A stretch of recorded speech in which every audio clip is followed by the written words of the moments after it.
ఆచి చికెన్ మసాలా. నిరుద్యోగులకు రాష్ట్ర ప్రభుత్వం క్షమాపణ చెప్పాలని డిమాండ్ చేశారు మాజీ మంత్రి హరీష్ రావు.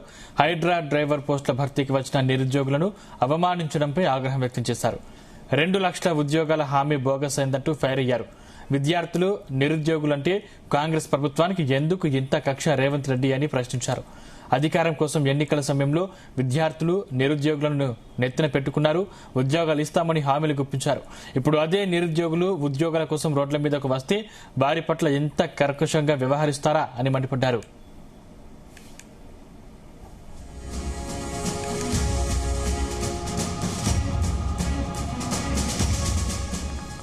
హైడ్రాలో కేవలం 150 డ్రైవర్ పోస్టుల భర్తీకి నోటిఫికేషన్ ఇస్తే వేలాది మంది నిరుద్యోగులు దరఖాస్తు చేసుకునేందుకు తరలివచ్చారు.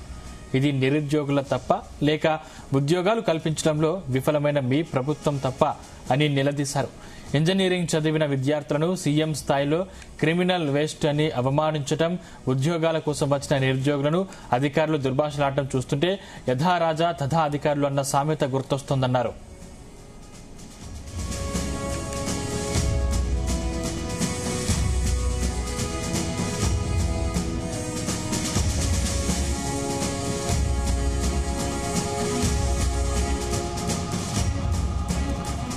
అధికారుల నోటి వెంట ఇలాంటి మాటలు రావడం మరింత బాధాకరమన్నారు.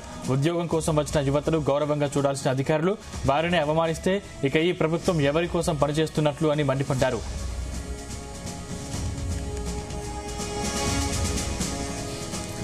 రెండు లక్షల ఉద్యోగాలు నిజంగా భర్తీ చేసి ఉంటే ఈ రోజు 150 డ్రైవర్ పోస్టుల కోసం వేలాది మంది నిరుద్యోగులు ఇలా క్యూలలో నిలబడాల్సిన పరిస్థితి వచ్చేదా? నీ 2 లక్షల ఉద్యోగుల హామీ బోగస్, నీ జాబ్ క్యాలెండర్ బోగస్ అని మండిపడ్డారు. మీ పాలనలో ఉద్యోగాల కోసం ఎదురు చూస్తున్న యువతలో నిరాశ పెరుగుతుంది.